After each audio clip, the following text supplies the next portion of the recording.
The Ogaden, a region of Somalia, has been a source of conflict since the area was ceded to Ethiopia by the British in 1954.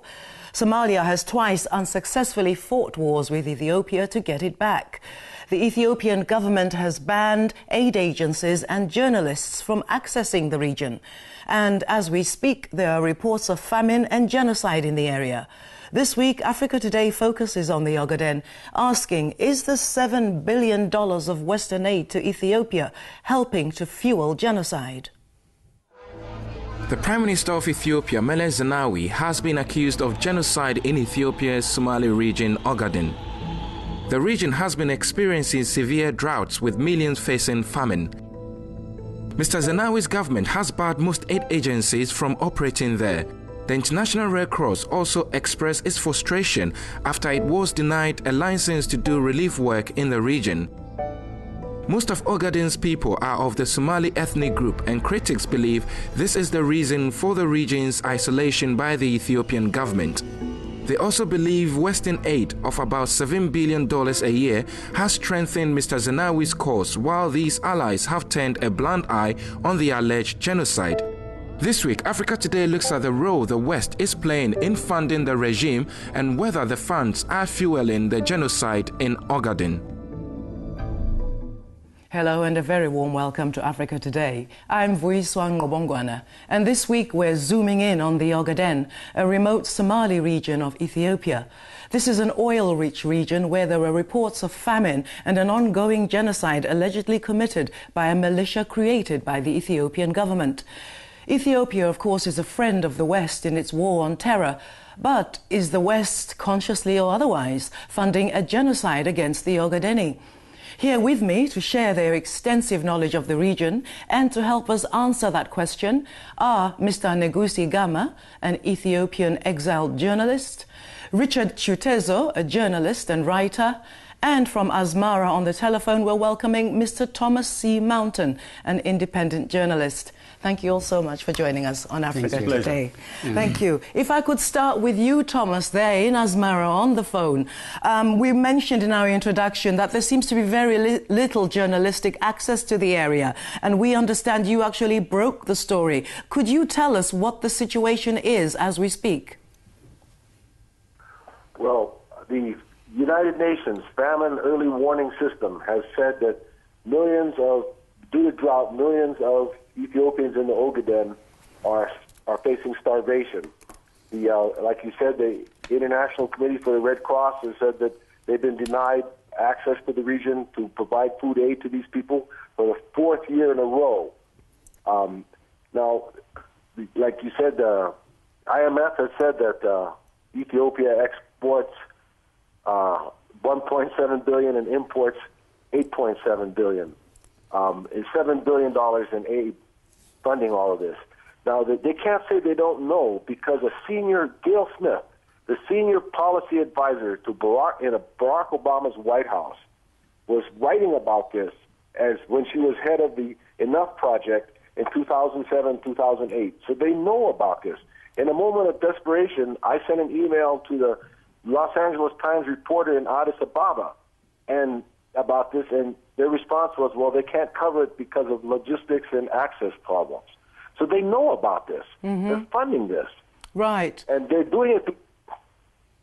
Okay, Thomas, thank you for that. I mean, Negusi, you're familiar with this foreign policy type of contradiction where, you know, the US and as well as other Western nations always, you know, promote themselves as advocates of human rights. But whenever it comes to African situations in particular, there seems to be a lot of contradictions. I mean, how would you summarize this kind of contradiction as we speak of the Ogaden today? Yeah, the problem is the Western countries, most of the time, they're always after their own interest. If they do have an interest in a particular case, you know, they don't give any attention and regard to the civilian society as a whole and to that country. Well, going back to the history, could you explain to our viewers who may not know the full history, what was the thinking of the British when they gave the Ogaden to Ethiopia? I mean, the Ogaden has always been a part of Somalia, hasn't it? No. Look, the British usually whenever, in all the colonies that British have been, you know, whenever they demark later on when they leave or give an independence to that nation, they usually demarcate it they leave a problem behind them. Okay. And it wasn't clear. Sure. Not only in our case, it's only, we do have a problem with Sudan as well. Same now sort they are of thing. claiming, they are claiming land, and you know, there is no clear demarcation, and because of that, you know, the Somalis, they do have this. They also have the 5-star, you know, Somalis. They claim land from Ethiopia, from Kenya, from Djibouti. These situations are there. But the problem, you know, came to such situation because the government in Ethiopia do not recognize, you know, the interest of the people. It abuses human rights. It violates, you know, politically.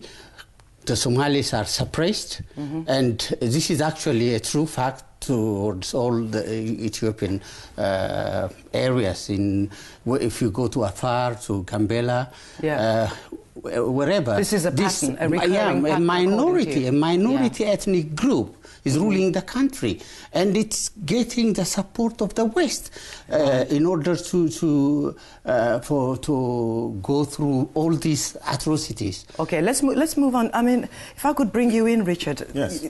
It's a scenario that is painfully familiar, as we've said. You know, almost nearly 60 years of conflict caused by a very casual demarcation of a border. You know, now, as far as you are aware about the region, you're an independent analyst. What are your thoughts on the nature of this conflict and where it might lead to?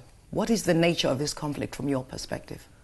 Well, to start with, you know, Neguse said something there. It really pains, you know, everyone who is an African, myself included, you know, that, you know, from the time of the partition of Africa, whether by design or by some chance, you know, Africa was always going to afterwards, you know, live in serious problems because groups of, you know, ethnic, you know, minorities or majorities were separated, you know, and placed with different geographical states. And that in itself was sowing the seeds of future discord, you know, as we're seeing today. Well, this has been exacerbated by the finding of oil in the region as well. Yes, and you'd find that everywhere that there's been the finding of oil, there's a similar scenario that happened in West Africa, in the Bakassi Peninsula, where between Nigeria and Cameroon, a piece of land, the Bakassi Peninsula, was left idle for many years, and then all of a sudden oil was discovered. And then the two countries started fighting, you know, over ownership of that piece of land. And everybody will go back to the partition of Africa, to United Nations, to whatever documents existed in the past.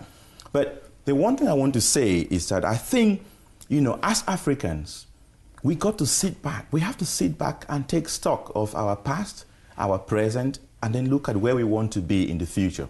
We can't always sit back and hope that, you know, we'll bring in foreign allies to come and solve problems for us, because, you know, it's never happened. You know, America will always have American interests. Britain will always protect British interests. Right. We have to learn how to protect Ethiopian interests, Somalian interests, African interests, and I think this is where our leaders are failing the African people. Right. I mean, if I could bring you back in, Thomas, first, before you make a comment, I'd like to make it clear to our viewers that we did seek comment and participation from the Ethiopian government, but they informed us that they do not make comments. So we're not getting their perspective, and that's the only reason you're not hearing their perspective. But Thomas, if I could bring you in on this, as someone who is from America, it's the US are being portrayed as the main villain in this piece, in this scenario, so to speak.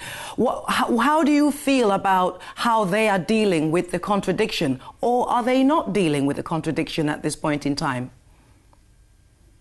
Well, Ethiopia, the Meles Zenawi regime in Ethiopia is the Western gendarme or policeman on the beat, the enforcer in East Africa. Their job is to do the dirty work for the West, and the West can hold up its hands and say, our hands are clean.